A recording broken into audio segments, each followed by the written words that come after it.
my beloved.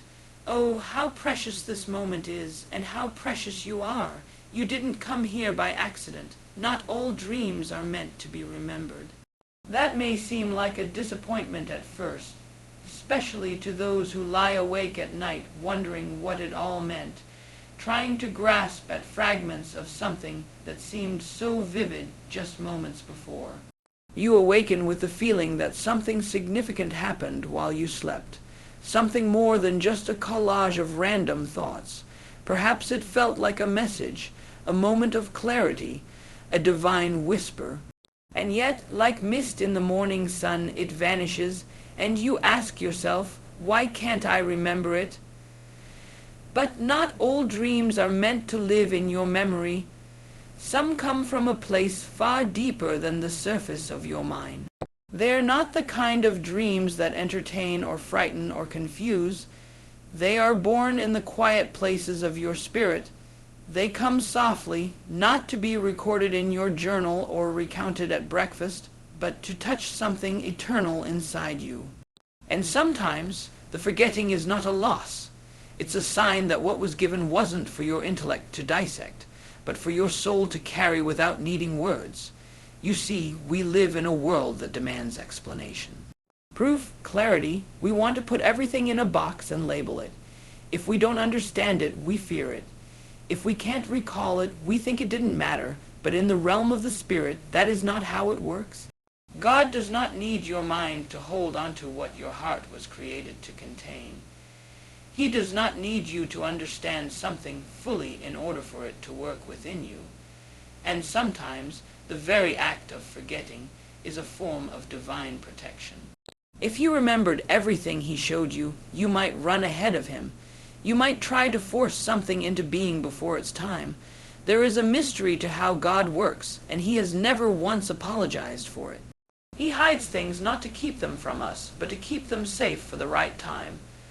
The dream you couldn't remember may have simply been too much for your waking mind to carry. It may have contained a vision of something that needs to grow slowly, gently, without interference. And so, he allows it to sink below the surface into the soil of your spirit, where it can germinate in peace. And yet you wonder, if I don't remember it, what good is it? But that is the wrong question. A seed buried in the earth doesn't look like much either. You don't see its beauty or power when it first disappears under the ground. You might even forget it was planted. But in time, when the season is right, something begins to rise. Not because you remembered it, not because you worked for it, but because the seed carried life within itself.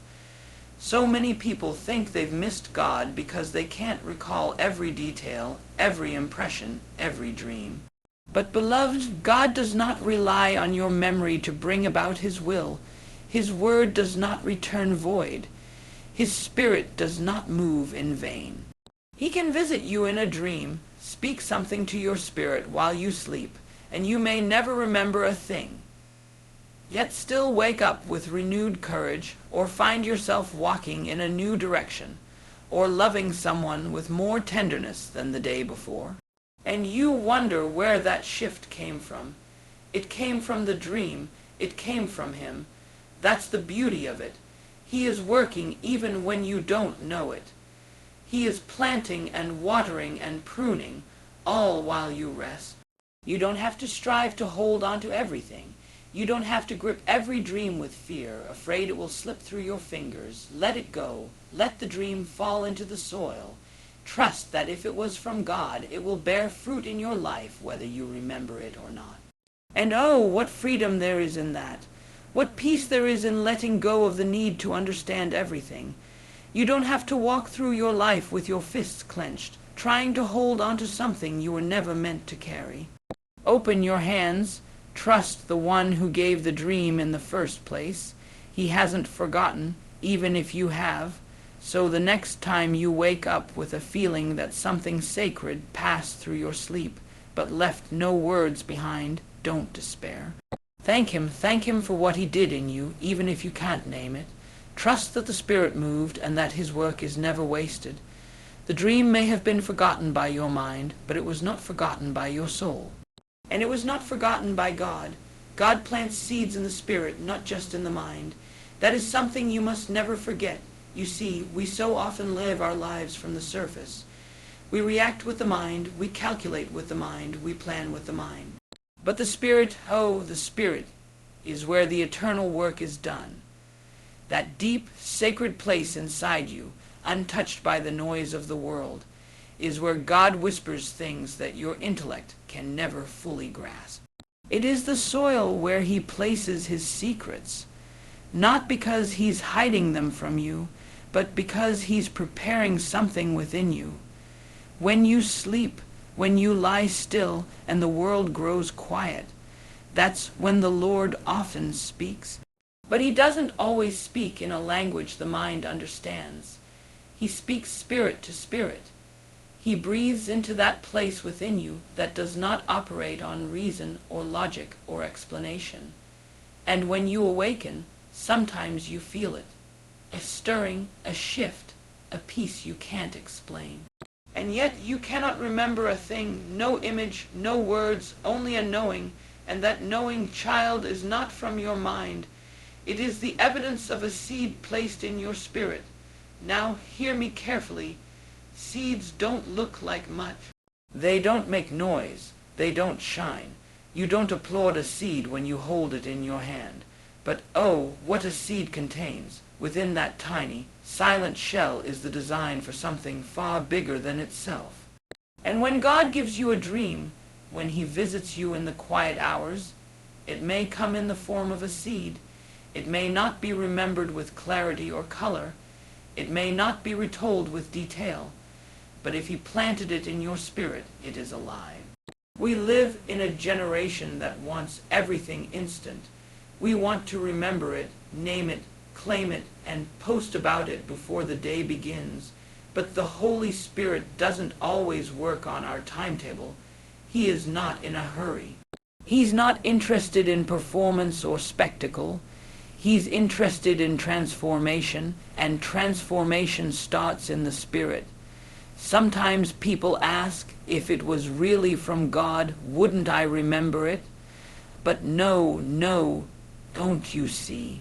The Spirit doesn't forget the things that truly matter. It may not recall them like a movie scene, but it holds them like treasure. You may not be able to describe the dream, but suddenly you're walking differently. You're speaking with new grace. You have wisdom you didn't study for. That's the seed at work. That's the unseen power of something God planted in your spirit. There's a divine patience in how he moves. He doesn't need to shout to be heard. He doesn't need your understanding to be effective. He simply places what's needed deep inside and waits. Oh, he waits, and while you go about your day, while you laugh and cry and carry on with the demands of life, that seed begins to stir. Quietly, without fanfare, without even your awareness, it begins to push against the hard places in you. It begins to stretch toward the light of his presence, and in time, his time, it bears fruit. That's why you must stop judging spiritual encounters by mental clarity. Stop believing that if you didn't feel something emotional or remember every word, then it wasn't real. The spirit doesn't function like the mind, and the mind doesn't govern the spirit. God never said, "Blessed are those who understand everything I do." He said, "Blessed are those who believe." That means trusting that what he places in your spirit is enough, even if your mind cannot make sense of it. Have you ever felt peace when you had no reason to feel it, or spoken with boldness you didn't think you had? Have you ever forgiven someone and later wondered how you managed to let it go? These are not accidents. These are the fruits of seeds planted in your spirit, sometimes through prayer, sometimes through a word, sometimes through a dream you cannot recall. But your spirit remembers, your soul remembers, and just like a tree does not strain to grow, but simply responds to the life within, so too will you begin to grow. You don't need to force it. You don't need to recreate the dream. You don't need to strive. You only need to remain open, surrendered, believing that what was planted will rise. God works in layers, in dimensions deeper than we know. He doesn't waste a single moment, and he doesn't plant without purpose. The dream that slipped away upon waking may have accomplished more in your spirit than 1,000 words ever could, because what's placed in the spirit by the hand of God carries eternal weight. It's not fleeting. It's not fragile. It's not lost. It's alive, and if you trust him, truly trust him, then you'll stop needing to remember everything. You'll begin to live from the spirit, not just the mind, and that, beloved, is where the real transformation begins. Trust is greater than understanding. That's not always easy to accept, especially for those of us who have grown used to needing answers. We want to know why. We want to know how. We want to understand everything before we trust anything. But that's not how the Spirit works. God doesn't always explain himself. He often calls us to step out before the path is clear, to believe before we see, and to hold on, even when there's nothing in our hands. So many times we've been told that knowledge is power, that understanding gives us control. But there is a kind of knowledge that still leaves the heart restless. You can have all the facts and still feel empty. You can explain the mechanics of a thing and still miss the miracle. There's a peace that only comes through surrender, not through certainty. And when it comes to the things of God, when it comes to the realm of dreams and the spirit, understanding will only take you so far. At some point you must leap, and that leap is called trust. You may not remember the dream. You may not know what it meant. You may not feel anything the morning after. But if your faith is tied to your feelings, it will wither when the emotions fade. If your faith is dependent on your understanding, it will crumble when life takes a turn you didn't expect. That's why the Lord calls us to a deeper place, a place where trust becomes the foundation. There are things God will do in your life that you won't understand until much later, if ever. There are prayers he will answer in ways you didn't ask for. There are closed doors that seem like rejection but are really protection. And yes, there are dreams he will send in the night that won't make sense in the morning. They might leave you with no memory, no message you can recite, but something has shifted inside you. And if you're looking only with the eyes of your mind, you'll miss it. But if you live by the Spirit, you'll know he was there. People often think faith is blind, but it's not. It sees deeper than the surface. It doesn't ignore reality, but it trusts the one who stands above it. Faith is the assurance of things hoped for, the evidence of things not seen. It's not built on explanations. It's built on relationship. You trust someone not because you understand everything they do, but because you know who they are. And when you know God, truly know him, you begin to trust that even when you don't understand, he is still good. Trust doesn't come naturally to everyone. Some of us have been wounded, disappointed, abandoned, and so we cling to control as a way of protecting ourselves. We think that if we can just understand everything, we won't be hurt again. But control is a poor substitute for peace, and understanding is not always a path to comfort. Some things are meant to be entrusted to God, not explained to us. His ways are higher than our ways. His thoughts are higher than our thoughts. And if we demand understanding before we trust him, we'll never fully step into what he has for us. When you lose a dream, when the memory slips away and you feel like something important has vanished, it's easy to become frustrated or even fearful. But that's where the invitation comes. God is saying, will you trust me anyway? Will you believe that I gave you something precious, even if you don't remember it? Will you trust that it will do its work in you, whether or not you understand it now? There's a beauty in letting go, in saying, Lord, I don't have to understand what you did in that moment. I just trust that it was you, and that's enough. That kind of faith pleases him. It's not loud. It doesn't shout or demand. It simply rests. It says, God, even when I don't feel you, I believe you're near. Even when I don't see the outcome, I trust your process. Even when I don't recall the dream, I trust the seed is working. And oh, how he honors that kind of trust. He draws near to the heart that leans on him without conditions. He breathes peace into the soul that lets go of its need to figure everything out. And in that trust there is growth, quiet, steady growth. The kind that cannot be measured by human eyes, but will one day be undeniable. So when the dream fades, when the answers don't come, when the path is unclear, choose trust. Not because you've figured it all out, but because you've come to know the one who holds it all. That kind of trust will carry you through every silence, every mystery, and every moment when the only thing you have left is faith. Don't chase after dreams like the world chases after signs and wonders. That longing you feel to hear from God, to receive something from beyond yourself, is not wrong. It's natural to want a touch from heaven. It's holy to desire communion with the Spirit. But there's a danger when the pursuit of the dream becomes more important than the pursuit of the one who gives it.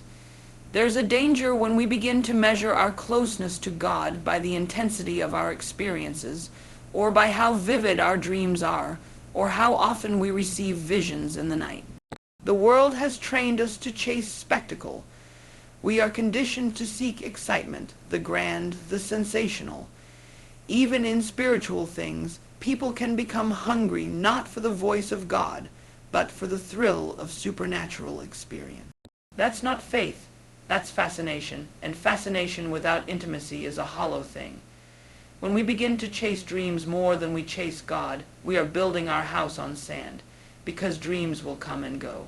Feelings will rise and fall, visions will fade, but the one who gives them remains constant. There are those who live for signs. They jump from one prophetic word to the next. They wait for a dream to confirm what they already want to believe. And when no dream comes, they feel lost. They question their place with God. They wonder if he has gone silent. But beloved, God does not need to give you a sign every day to prove that he's with you. He already gave the greatest sign of all, his Son, and his Spirit lives in you, whether or not your nights are filled with visions. When you begin to hunger more for the experience than for his presence, you risk stepping into idolatry.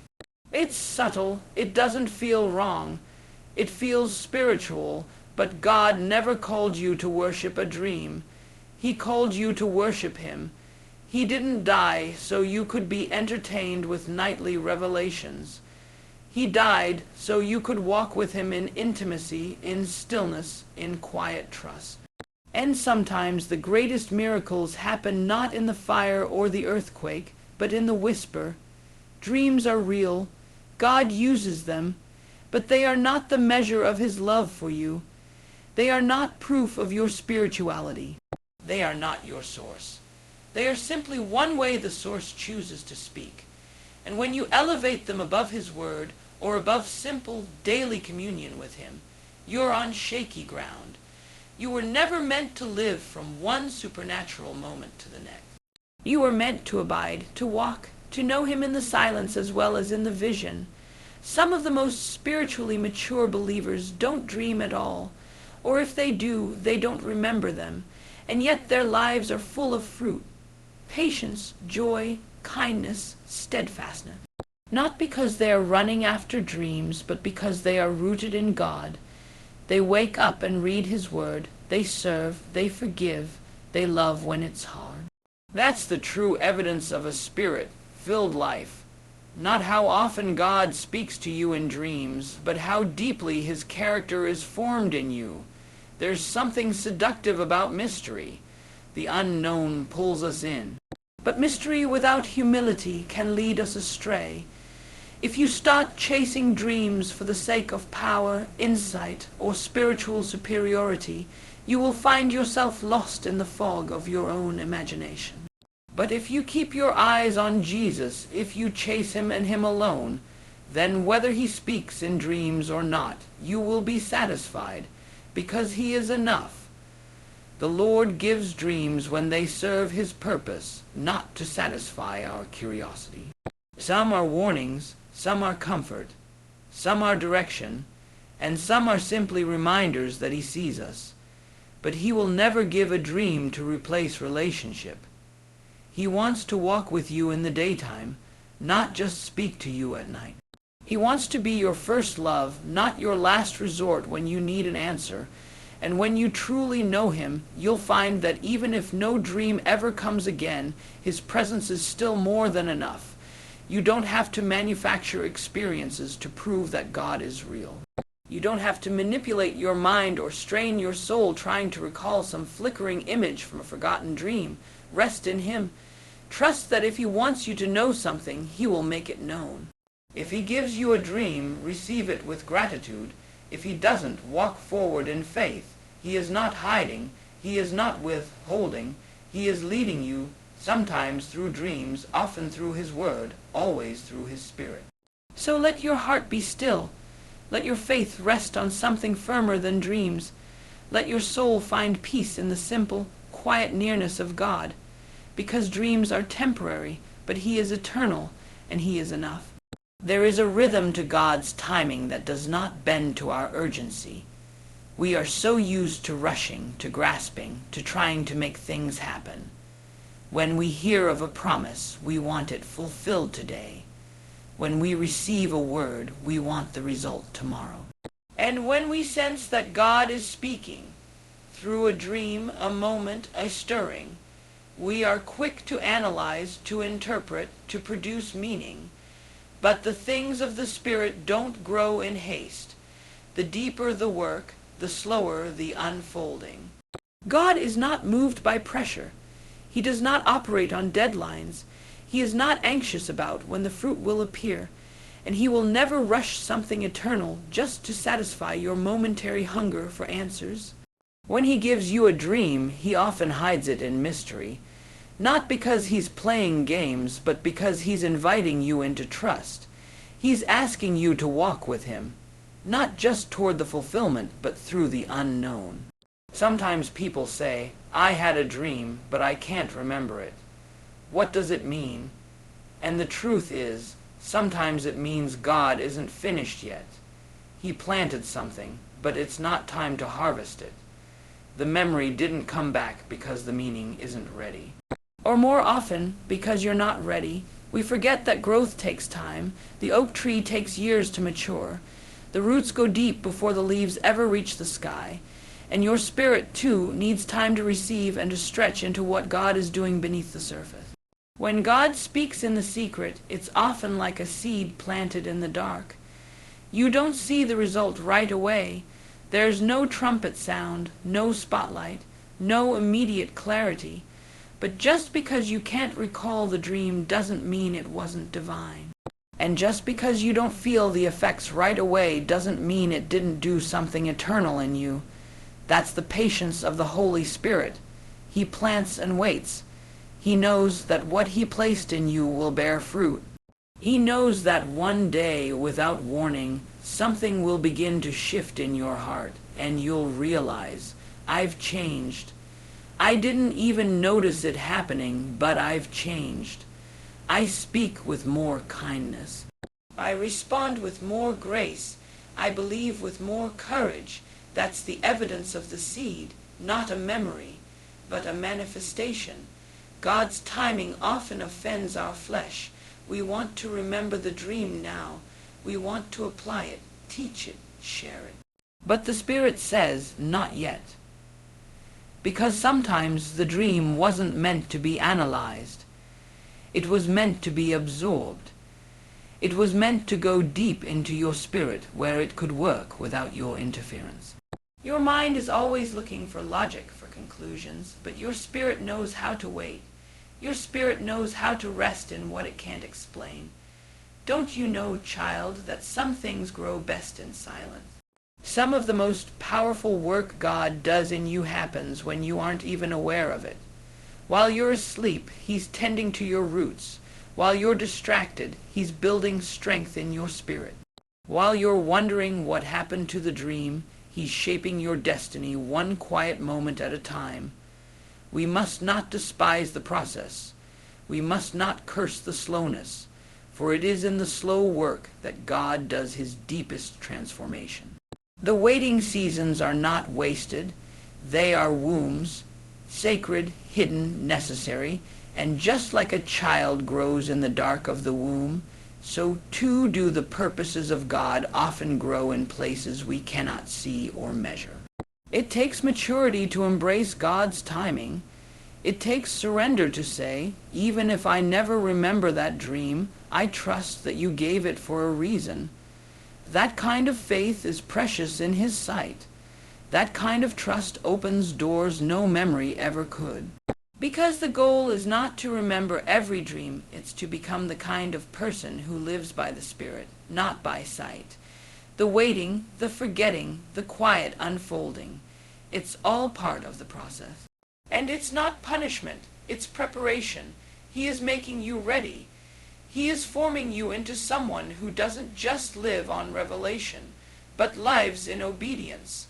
Someone who doesn't chase after signs, but abides in the presence. Someone who doesn't demand immediate answers, but walks in enduring faith. So if you woke up and forgot the dream, don't panic. Don't feel left out or less spiritual. The Holy Spirit is not working less in you. He's working deeper. He's building a foundation that cannot be shaken. And one day, whether in this season or the next, something will rise up from within you and you will say, "Ah, now I see what you were doing." But even if that day never comes, still you can walk with peace. Because your faith is not in the dream, your faith is in the one who gave it, and he never starts something he does not intend to finish. There is a knowing beyond memory, a recognition deeper than words. There are moments when something in your spirit stirs, though your mind has no details to cling to. You can't explain it, but you feel it. Something passed through you in the night, a dream, a whisper, a visitation. And even though the images are gone, even though the storyline has vanished like smoke at dawn, you wake up different. Something inside has shifted. Something has been planted. And though your conscious mind has no memory, your spirit remembered. Your spirit has received. We have made the mistake of believing that only what we can recall has value. We've placed so much weight on the mind, on analysis, on the clear message.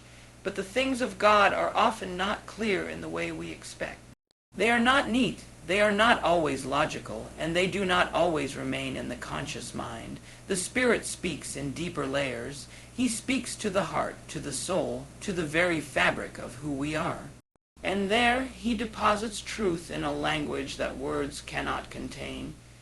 You may think the dream was lost, but what if it was absorbed instead? What if it went past your intellect and straight into your being? What if God bypassed your understanding because he wanted to root something in you that could not be stolen, that could not be dissected, that could not be misused by your reasoning mind? You see, memory can be manipulated. We interpret things in ways that reflect our own fears and biases.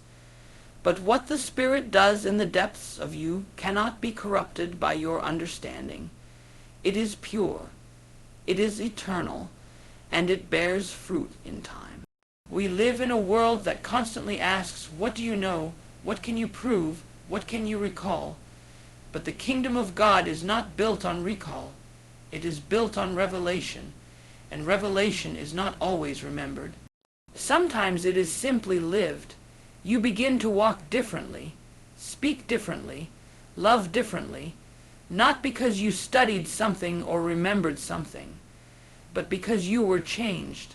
Something holy touched your life, and even though your mind let it go, your soul held on. This is how God works when he wants to shape you without your interference. Because if you remembered every dream, you might try to interpret it your way. You might rush ahead, try to make it happen. But when you forget, you're forced to trust. You're forced to surrender the outcome. You're forced to believe that the Spirit knows exactly what he's doing and that nothing he gives is ever wasted, even if you never remember it again. There are gifts we carry and don't even know it. There are dreams that have already done their work, even though we never wrote them down. The Holy Spirit is not limited by our recall. He is not restricted to what we can understand. He speaks in mystery. He moves in silence, and sometimes his greatest miracles happen when we're unaware. This is why peace is not found in understanding. Peace is found in abiding, when you know who God is, when you've tasted his faithfulness. You stop demanding proof. You stop insisting on clarity. You stop needing the dream to be remembered, the word to be explained, the path to be obvious. You simply trust, and in that trust you are transformed. We want to grasp everything. We want to turn it over in our hands, examine it, figure it out. But the kingdom belongs to the childlike, not the calculating. The child doesn't need to understand everything. The child just needs to be close to the Father. And if you are close to him, you don't need to remember every dream. You just need to know he spoke, and that's enough. Sometimes you'll feel the residue of the dream without the details, a quiet joy. A sudden boldness, a sense of being cleansed, that's not imagination. It's impartation. Something happened in the night, something real, and though you can't explain it, you can sense it. Your spirit is testifying, I have received. Let that be enough. When we release the need to remember everything, we give room for the Spirit to move freely. We stop trying to control the process. We stop turning spiritual moments into projects for our intellect. We begin to live from a deeper place. A place where knowing is not tied to memory, but to presence, to communion, to an ongoing, unbroken relationship with the one who never sleeps, who never forgets, and who never speaks without purpose. You can rest even when you forget. You can walk confidently even without a clear message, because God does not deposit his gifts on the surface of your mind. He hides them in the soil of your soul. And in due season the fruit will show, without striving, without forcing, without remembering. So let the dream go if it's gone. Don't chase it. Don't fear its absence. What he wanted to give, he gave. And it remains not in your memory, but in your becoming. You are being shaped moment by moment by a God who works in both silence and song, in both memory and mystery. And nothing he does is ever lost.